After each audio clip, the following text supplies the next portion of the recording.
Kementerian Pertanian dan Industri Makanan kekal komited untuk memajukan industri tuna negara secara menyeluruh. Untuk itu, satu rancangan baharu dikenali sebagai Plan Strategik Pembangunan Industri Tuna 2021-2030 bakal dilancarkan dalam masa terdekat. Laporannya bersama Zatul Ikhma Muhammad Noor.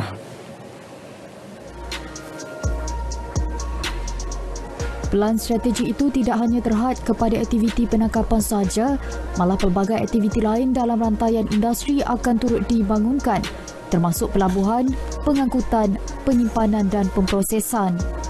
Menurut Menteri Pertanian dan Industri Makanan, Datuk Seri Dr. Ronald Kiandi, selain meningkatkan daya saing industri tuna di Malaysia, pelan itu juga akan memberi manfaat besar kepada semua pihak, termasuk meningkatkan pendapatan golongan sasar.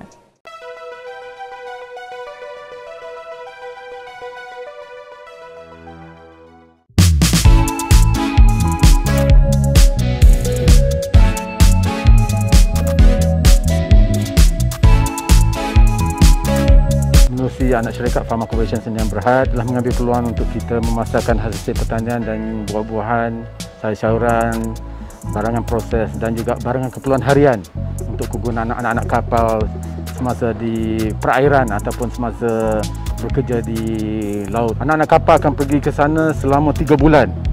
Jadi memang diperlukan bekalan makanan yang segar dan juga barangan keperluan untuk memudahkan mereka tidak menghadapi kesuntukan bekalan ataupun masalah bekalan makanan bila berada di perairan nanti.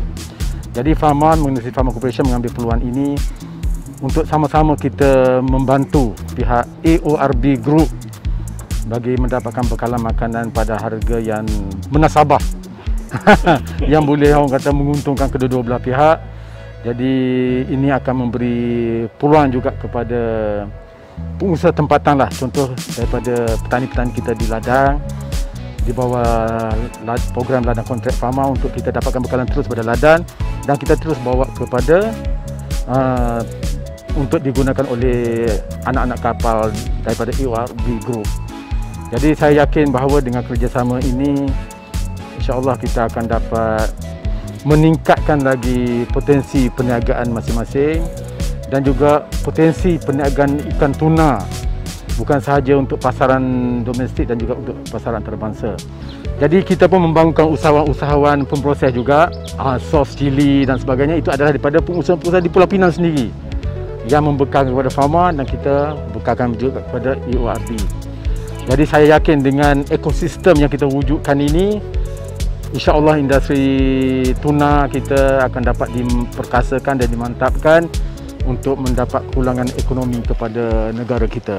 Pharma Corporation telah menghantar lebih kurang hampir RM32,000 untuk dibekalkan kepada dua kapal lah, Ibu Wira 1 dan Ibu Wira 2. Dan ini adalah untuk kegunaan selama 3 bulan. Untuk maklumat Datuk, saya amat yakin dengan bekerjasama sama Pharma, kita boleh menarik itu selain daripada kapal bawa Malaysia flag. And then kita boleh attract itu more foreign vessel to come in.